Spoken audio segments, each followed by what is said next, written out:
বঙ্গবন্ধু শেখ মুজিবুর রহমান সাহেবের ছবি নিয়ে দেশ বিদেশে বিতর্ক চলছে।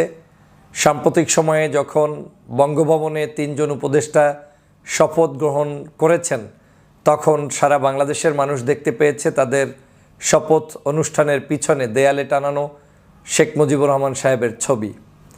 আপনারা জানেন যে জুলাই বিপ্লবের পরবর্তী সময়ে বাংলাদেশের অবস্থানটা এমন হয়েছে যে এই দেশের কোনো জনগণ, কোনো সাধারণ নাগরিক এখন আর শেখ পরিবারের পক্ষে কোনো জয়গান শুনতে চায় না, শেখ হাসিনার পক্ষে কোনো জয়গান শুনতে চায় না। শেখ মুজিবুর রহমান থেকে শুরু করে তাদের এই আত্মীয় স্বজন যারাই আছে, কারো ব্যাপারে এদেশের জনগণ এখন আর সিম্পিতি দেখাতে চায় না। এর অন্যতম কারণ হচ্ছে 1971 থেকে 75 সাল পর্যন্ত এদেশের মানুষ ঘরে ঘরে লাশ দেখেছে, গুম দেখেছে, নির্যাতন দেখেছে, হত্যা দেখেছে, রাজনৈতিক শিষ্টাচার বহির্ভূত একদলীয় শাসন ব্যবস্থা দেখেছে, 4টি পত্রিকা বাদ রেখে সব পত্রিকা বন্ধ করা দেখেছে, ঘরে ঘরে গিয়ে রক্ষী বাহিনীর হামলা মামলা দেখেছে, কত কিছুই হয়েছে। পরবর্তীতে একই আদর্শে উজ্জীবিত হয়ে শেখ হাসিনা যতবার বাংলাদেশের ক্ষমতায় এসেছেন, ততবারই বাংলাদেশে খুন, গুম, হত্যা, রাহাজানি, লুট, তারাজ, বেবিচার, ধর্ষণ এমন কিছু বাদ নেই যেগুলো আওয়ামী লীগের মাধ্যমে শেখ হাসিনা করার নাই। সর্বশেষ 2024-এ যে জুলাই বিপ্লব সাধিত হয়েছে, এই জুলাই মাসে 2000-এর অধিক মানুষকে হত্যা করেছে শেখ হাসিনার নির্দেশনায়। এবং এই হত্যা পরবর্তী সময়ে এখন পর্যন্ত প্রায় 50,000-এর অধিক শিক্ষার্থী হাত পা না থাকা অবস্থায়, পঙ্গু অবস্থায় হাসপাতালে বেডে বেডে কাতরাচ্ছে। তো এমনই একটি বিভীষিকাময় পরিস্থিতিতে স্বভাবতই এদেশের জনগণ 5ই আগস্ট সারা বাংলাদেশে আওয়ামী লীগের যে কোনো জায়গায় তাদের অস্তিত্ব থাকুক সেটা কামনা করে নাই। কারণ তারা যুদ্ধ করেছে আওয়ামী লীগের বিরুদ্ধে, শেখ হাসিনার বিরুদ্ধে, শেখ পরিবারের বিরুদ্ধে। যুদ্ধ পরবর্তী সময়ে তারা কিন্তু সারা বাংলাদেশ থেকেই চেষ্টা করেছে যে কোনো মূল্যে শেখ মুজিবুর রহমান সাহেব, শেখ হাসিনা সহ তাদের দলের নেতাকর্মীদের ছবি টানানো, এগুলোকে কোনো অবস্থায় বরদাস্ত না করা, এবং তারা এটার জন্য প্রতিবাদ অব্যাহত রেখেছে। সর্বশেষ বিতর্কিত ছিল বঙ্গভবনের বেশ কিছু ছবি, যেই ছবিতে সবসময়ই শেখ মুজিবুর রহমান সাহেবকে দেখা যেত এবং যে কোনো শপথ অনুষ্ঠান, সামাজিক অনুষ্ঠান সেটাতে দেখা যেত, কিন্তু ছবির কোনো ব্যাখ্যা ছিল না। এই ছবিটা কি কারণে রাখা হবে, কোন আইনে রাখা হবে, কেন রাখা হবে, এরকম কোনো ব্যাখ্যা উপদেষ্টারা কখনোই দেননি। কালকের যখন উপদেষ্টা পরিষদের নতুন নিয়োগকে কেন্দ্র করে বিতর্ক সৃষ্টি হয়েছে, মানে 2 দিন আগের, তখনই হঠাৎ করে দেখলাম যে তার ছবিটা নামিয়ে ফেলা হয়েছে এবং এক ধরনের মানুষের কাছে মেসেজ দেওয়া হয়েছে যে এই পিকচার এখন থেকে আর হয়তো কোথাও থাকবে না। আমরা আজকে এক বুদ্ধিজীবীকে দেখলাম, বিশিষ্ট রাজনীতিবিদ, তিনি মন্তব্য করলেন যে শেখ মুজিবুর রহমানের ছবি নামানো ঠিক হয়নি। আমি এ প্রসঙ্গেই কথা বলতে চাই যে বাংলাদেশে শেখ মুজিবুর রহমান সাহেবের ছবি নামানো ঠিক হয়নি, এই মন্তব্য যারা করছেন তাদের কাছে আমি সবার আগে প্রশ্ন তুলতে চাই যে আপনাদের কাছে তাহলে গত 16 বছরে শেখ হাসিনার রাজত্ব সেটাও নষ্ট হওয়া ঠিক হয়নি? আপনাদের কাছে মনে হবে না যে শেখ হাসিনা গণভবন থেকে চলে গিয়েছেন কিংবা তার এখান থেকে বের হওয়া উচিত হয়েছে, এটাও ঠিক হয়নি?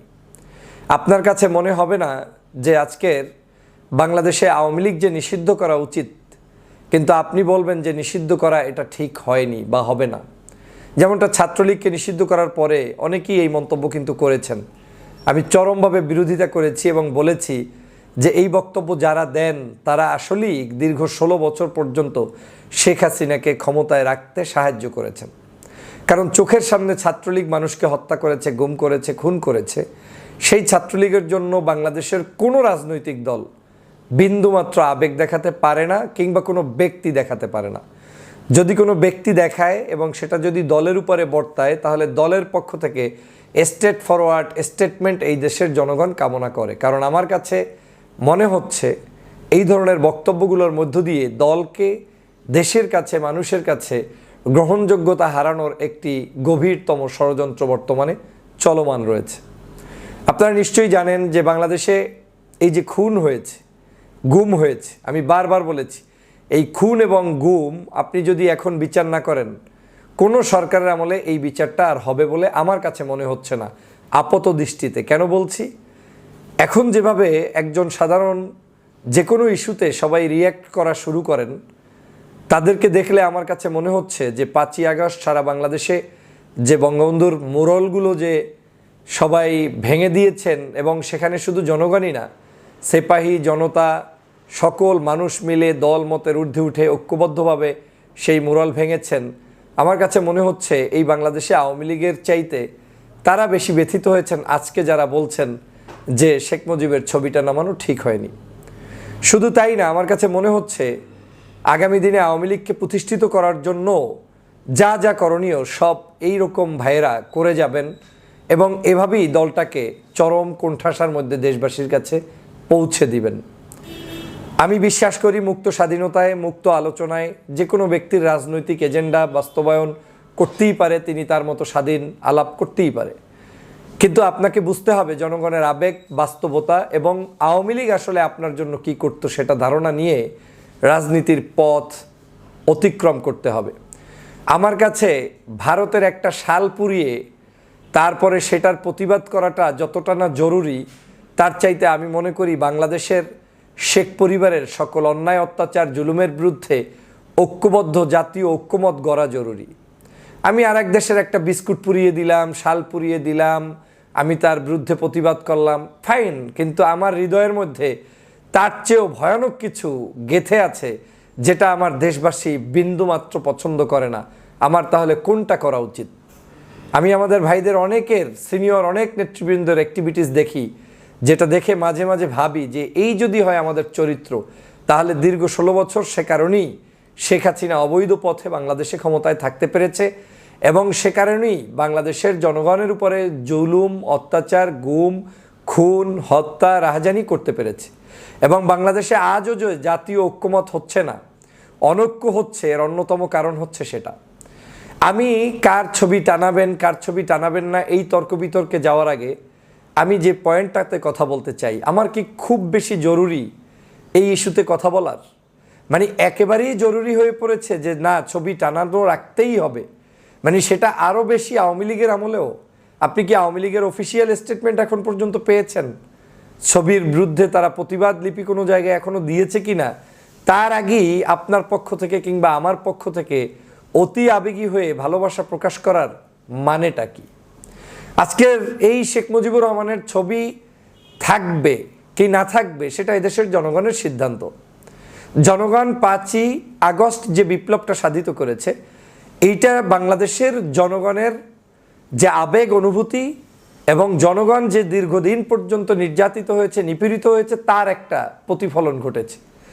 এই জায়গায় কোনো একক দল কিংবা মত কিংবা ছাত্র কিংবা সুধী কিংবা আর্মির অবদান না, এটা সমগ্র বাংলাদেশের জনগণের একটা অবদান, এবং জনগণ অতিষ্ঠ হয়ে তারপরে কাজ করেছে। তো জনগণ যেই দলের উপরে অতিষ্ঠ হয়েছে, যেই ব্যক্তির উপরে অতিষ্ঠ হয়েছে, সেই দল এবং ব্যক্তির উপরে আমি আবেগ দেখাবো, ভালোবাসা দেখাবো, নিশ্চয়ই সেটা এদেশের জনগণ কোনোদিন ভালোভাবে নিতে পারবে না, নিবে না, নিচ্ছে না। আপনি যদি একটু ফেসবুক, অনলাইন, অফলাইন বিভিন্ন আলোচকদের কথা দেখেন, আপনি শতকরা 99% কমেন্টস পাবেন যারা এই ধরনের বক্তব্যকে কেন্দ্র করে দিন দিন আপনাকে, আমাদেরকে, আমাদের মানুষদেরকে ঘৃণা করা শুরু করে দিয়েছে এবং দিচ্ছে। বাংলাদেশের জনগণ যার জন্য যুদ্ধ করেছে, যেই ফ্যাসিস্ট শেখ হাসিনা এবং শেখ পরিবারের বিরুদ্ধে যুদ্ধ করেছে, সেই পরিবারের পক্ষে কোনো স্টেটমেন্ট এদেশের কেউ দিবে সেটা আর কেউ কামনা করে না। আপনার চোখের সামনে ভাসে না তাদের গণহত্যা, তাদের নির্যাতন, তাদের নিপীড়ন, তাদের লুটতরাজ? রাজনীতি কি শুধুমাত্র আমি আমার কৌশলগত একটা বক্তব্য দিয়ে এড়িয়ে গেলাম সেটা নয়। রাজনীতি হচ্ছে আমার হৃদয়ের কথা, মনের কথা, মুখের কথা এবং আমার বাচনভঙ্গি জনগণকে স্পষ্ট হতে হবে যে আমি আসলে কি লালন করি, তখনই জনগণ আমার উপরে আস্থা রেখে এই কাজটি করবে। বিশ্বায়নের এই যুগে বাংলাদেশের রাজনৈতিক প্যাটার্ন চেঞ্জ হয়ে গিয়েছে।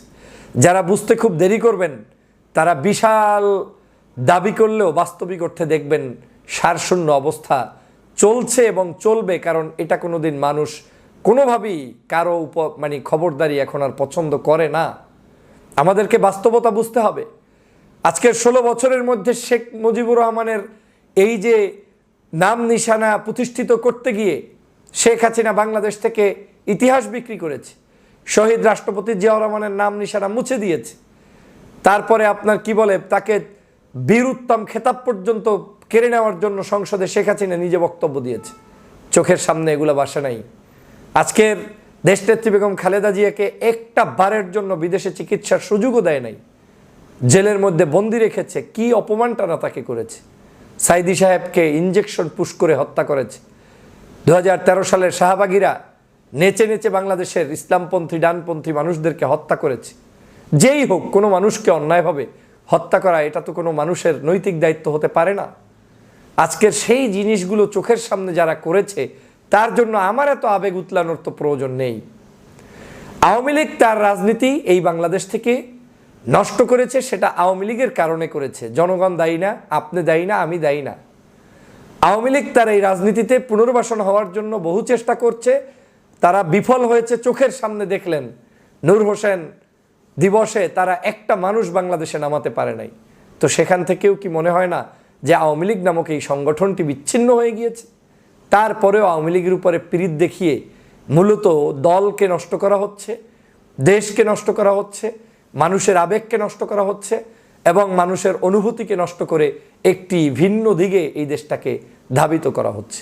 আমি বলছি না যে রাজনৈতিক দর্শন থাকতেই পারে ভিন্ন, তবে চুপ থাকতেও পারা যায়। কিছু কিছু সময় যদি মনে হয় যে এই জিনিসটাতে আমি একটু এড়িয়ে চলবো, এড়িয়ে চলেন। কিন্তু আপনি যখন একটা স্টেটমেন্ট দিয়ে দেন, সেটা হয়ে যায় হাসান মাহমুদের মুখের খোরাক, সেটা হয়ে যায় শেখ হাসিনার মুখের খোরাক, সেটা হয়ে যায় আওয়ামী লীগের মুখের খোরাক। আজকের আওয়ামী লীগের কোনো নেতার বক্তব্য স্টেটমেন্ট তাদের পেজে দেওয়ার মতো লোক নাই, কারণ সব পালাতক। আজকের আওয়ামী লীগ তাদের পেজে এই আপনার দলের, আমার দলের, আমাদের মানুষের বক্তব্যগুলোকেই টেনে টেনে উদাহরণ সৃষ্টি করে দিচ্ছে এবং সেখান থেকে প্রিভিলেন্স নেওয়ার চেষ্টা করছে। সো আপনি কি তাকে সেটা দিবেন, নাকি আপনি বাংলাদেশের জনগণের প্রতি আস্থা রেখে জনগণের ভালোবাসা নিয়ে বাংলাদেশে রাজনীতি করবেন? যদি আজকের বাংলাদেশে সত্যিই একটি জাতীয় ঐক্যমত গড়ে তোলা যেত, যে না বঙ্গবন্ধুর অবদান আছে, জেনারেল ওসমানীর অবদান আছে, শেরেবাংলা একে ফজলুল হকের অবদান আছে, তার হোসেন শহীদ সোহরাওয়ার্দীর অবদান আছে, জেনারেল ওসমানীর অবদান আছে, শহীদ রাষ্ট্রপতি জিয়াউর রহমানের অবদান আছে, আমরা জাতীয় ঐক্যমতের ভিত্তিতে এই বীর বাঙালিদেরকে সর্বোচ্চ সম্মান দিব, তাদেরকে আমরা রাষ্ট্রপতির ভবনে কিংবা বিভিন্ন জায়গায় রাখবো, সেটা ভিন্ন হিসাব। আমি ছবি টাঙানো কিংবা নামানো নিয়ে আমার প্রশ্ন নাই। ছবি থাকলেই যে শেষ হয়ে যাবে আর ছবি না থাকলেই ধ্বংস হয়ে যাবে, এমনটা আমি মনে করি না। কিন্তু যদি আদর্শিক জায়গাটাই পরিবর্তন না হয়, হৃদয়ের ভিতরে লুকানো আপনার ষড়যন্ত্রটাই যদি আপনার আমরা সরাতে না পারি, তাহলে সেই দেশে তো আপনি রাজনৈতিক জায়গায় ভোগ পাবেন না। এটা বাংলাদেশ, বাংলাদেশের মানুষের বাস্তবতা, আবেগ, অনুভূতি, সেটাকে নিয়েই রাজনীতি করতে হবে। আর আমরা এই কারণেই বারবার ঠকে যাচ্ছি। কেন? আমাদেরকে এইরকম করেই আমাদের মাথার উপরে এসে অন্য মানুষরা বেল খেয়ে চলে যাচ্ছে, কিন্তু এই মাথায় টের পাচ্ছি না যে বেলটা কে খাচ্ছে। দীর্ঘ 16 বছর পর্যন্ত রাজনৈতিক অবস্থানটা এই দেশে কি হয়েছে আপনারা জানেন না। 16 বছরে বাংলাদেশের মানুষ সিদ্ধান্ত নিয়েছে যে যত বড় জুলুম যার উপরে হয়েছে তত বড় সাপোর্ট তাকে জনগণ করবে। আপনি যত বড় নির্যাতিত মানুষের পক্ষে থাকবেন, তত বেশি আপনাকে মানুষ সহানুভূতি দেখাবে। আজকের শেখ মুজিবের প্রতি, এরপরে শেখ হাসিনার প্রতি, তাদের জনগণ পরিবারের প্রতি সহানুভূতি দেখানোর নাম আধুনিকতা নয় কিংবা উদারতা নয়, বরং এটা হচ্ছে আমার দেশের যুদ্ধবিধ্বস্ত একটি দেশে, যেখানে শেখ হাসিনা যুদ্ধ করেছে, এই যুদ্ধের যারা মুক্তিযোদ্ধা তাদের কলবে আঘাত করা। কেন ভাই? আমার কোনো জায়গায় সুযোগ নাই এই শেখ পরিবারকে মাথা উঁচু করে দাঁড় করিয়ে দেওয়ার, কারণ ওরা বাংলাদেশকে লুটতারাজ করেছে। হ্যাঁ, তার কোনো জাতীয় জীবনের অবদান থাকলে সেটাকে স্বীকৃতি দিতে কুণ্ঠাবোধ আমি করি না, কিংবা তার এই বক্তব্য সেটা ডায়লগ হিসাবে আসতে পারে। কিন্তু আপনারা একদিকে বলবেন কেন নামানো হচ্ছে না ছবি, আবার অন্যদিকে নামানোর পরে আমার প্রিয় ছাত্র ভাইদেরকেই আবার বিতর্কের মধ্যে ফেলে দিবেন। এই ধরনের ডাবল স্ট্যান্ডার্ড সিস্টেম এদেশের জনগণ মোটেও খাবে না। আমি বারবার বলছি এই কথাগুলো, হয়তো আমার কথায় অনেকের বিরক্ত লাগতে পারে, কিন্তু এটাই বাস্তবতা। আমি জনগণের আবেগ জানি, জনগণের বাস্তবতা জানি, জনগণের চোখ দেখে বলতে পারি জনগণ কি চায়। আপনি যদি মনে করেন বাংলাদেশের জনগণ আওয়ামী লীগকে ভালোবাসে কিংবা শেখ মুজিবকে ভালোবাসে, আপনার ধারণা ভুল। 2% মানুষ এই দেশে এখন আর শেখ মুজিব কিংবা আওয়ামী লীগের পরিবারের কাউকে চোখে দেখতে পারে না। আজকে যখন আমরা জোর গলায় কথা বলতে চাই, আমাদেরকেই বহু মানুষ বলে, আপনি যখন বলছেন আপনার অমুকে তো এই কথা বলছেন, তমুকে তো এই কথা বলছেন, তখন লজ্জা হয় যে তাহলে কোন দিকে যাব আমরা। আমি স্পষ্ট করে বলতে চাই, আমাদের এই বাংলাদেশে বিতর্কগুলো তৈরি না করার চাইতে কৌশলে এড়িয়ে গিয়ে যদি কিছু করতে পারেন সেটাও অন্তত উত্তম। অন্ততপক্ষে আপনি এড়িয়ে যাওয়ার সুযোগ থাকলে মানুষ হয়তো বুঝবে যে আপনার স্পিরিট কম, কিন্তু আপনার দোষটা সামনে আসবে না। কিন্তু আপনার যখন যেটা লাগবে না সেটা নিয়ে আলোচনায় এসে দেশ এবং জাতির মধ্যে এক ধরনের ভিন্ন তথ্য উপস্থাপন করার মধ্য দিয়ে দল, দেশ এবং আমাদের চেতনার কোনো উপকারে আসছে না। আমি সে কারণে ওই শেখ হাসিনার নির্বাচনের পরে বলেছিলাম যে বাংলাদেশে আমরা তখন ভারত বিরোধিতা করছি যখন আমার সব সালটাল উঠানো শেষ। দীর্ঘ 16 বছর পর্যন্ত আমি পাও চাটবো, এরপরে হঠাৎ করে বিপদে পড়ে আমি শাল পোড়াবো, বিল্ডিং করবো, পণ্য বয়কট করব, মানে আমার আর কোনো জায়গা নাই। আমি এখন পারছি না আমার ভাইয়ের সাথে, আমি আর একজনের সাথে ঝগড়া শুরু করলাম। কেন? আমার দেশেই তো ভারতের দালাল বসে আছে, শেখ হাসিনা, শেখ পরিবার, আমরা তো তার বিরুদ্ধে কিছু করতে পারলাম না। এই কথাগুলো কেন বলছি? এর অর্থ এই নয় যে আমি তাদের পণ্যকে প্রমোট করতে চাই না। আমরা নাম্বার 1 কোন জব সেইটাই করছি না, নাম্বার 2 জব করে ফোকাস নিচ্ছি ওইদিকে, অনুভূতি নিয়ে খেলা করছি, কিন্তু আমার হৃদয়ের মধ্যে আওয়ামী লীগকেই লালন করছি। সে কারণে বলছি, চেতনাকে সবার আগে জাগ্রত করতে হবে। যদি সত্যি আমার আদর্শ থাকে বাংলাদেশের মানুষের আবেগ অনুভূতি নিয়ে রাজনীতি করার, তাহলে এদেশের মানুষের আবেগ অনুভূতির মধ্যে আওয়ামী লীগকে আর কেউ টেনে আনবেন না।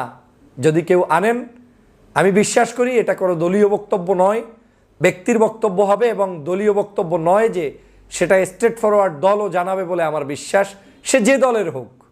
কিন্তু যারা এরকম ব্যক্তিগত বক্তব্য দিয়ে দলকে দূরে ঠেলার চেষ্টা করবেন, তারা বাংলাদেশে জনমানুষের কাছে কোনো অবস্থায় নিজের রাজনৈতিক অবস্থান ক্লিয়ার করতে পারবেন বলে মনে হচ্ছে না। প্রিয় দেশবাসী, আমি সবসময় উগ্রতা পরিহার করতে পছন্দ করি। আমি সবসময় সত্য এবং ন্যায়নিষ্ঠার সাথে থাকতে চাই। আপনাদের কাছে উদাত্ত আহ্বান জানাই, বাংলাদেশের এই বর্তমান যে পরিস্থিতি চলছে, এই পরিস্থিতিতে একটা বিষয় ঐক্যমত হতে হবে, সেটা হচ্ছে আওয়ামী লীগের রাজনীতি, শেখ পরিবারের রাজনীতি এই বাংলার জমিনে হতে পারে না। কারণ তারা খুনি, তারা হত্যাকারী।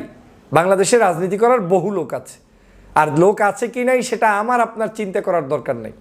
সেটা আওয়ামী লীগ করুক, গত 16 বছরে বিএনপি, জামাত কিংবা হেফাজত চরমনায় রাজনীতি করবে করবে না, এটা নিয়ে শেখ হাসিনা চিন্তা করে নাই।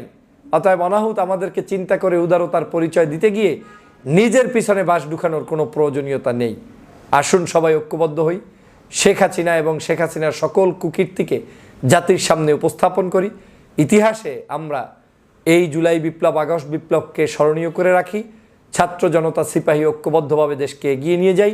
বর্তমানে এই সরকারকে সহযোগিতা করার মধ্য দিয়ে আগামীর বাংলাদেশকে বিনির্মাণ করি এবং একটি সুন্দর গণতান্ত্রিক প্রক্রিয়ার পথে এগিয়ে যাই। সুন্দরতম একটি নির্বাচনের মধ্য দিয়ে নির্বাচিত সরকারকে বাংলাদেশের রাষ্ট্র ক্ষমতায় নিয়ে আসবো ইনশাআল্লাহ। ভালো থাকবেন, সুস্থ থাকবেন। আল্লাহ হাফেজ।